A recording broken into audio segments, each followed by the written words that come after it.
O ayan, yung mga alaga kong pusa, pinapakain ko. O marami akong alagang pusa. Nag-alaga talaga ako na ampon ako ng maraming pusa sakali kasi sobrang daming daga sa amin. Yan, papakainin ko muna sila bago manghuli ng daga. Yan nga pala yung mga alaga akong mababait. Meron ako mga, uy, parang may kakaiba dyan may kolorum Ano yan, bagong pusa ba yan nasa likod yung itim? Kuting, may nanganak na naman ng bago. Ay putang ina, dagayan Dagayan Mapuki ng ina nyo. Inalagaan ko kayo para manghuli ng daga. Tapos may kasama kayong daga dyan, mga hayop kayo, mga buwaka ng ina nyo. Ha? Tang ina nyo, ang close nyo pa parang close nyo pa. Parang ako pa pinagkaisahan nyo paano ngayon yan?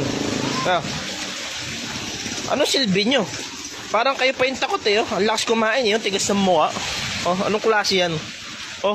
Palis nyo nga yan. Hoy,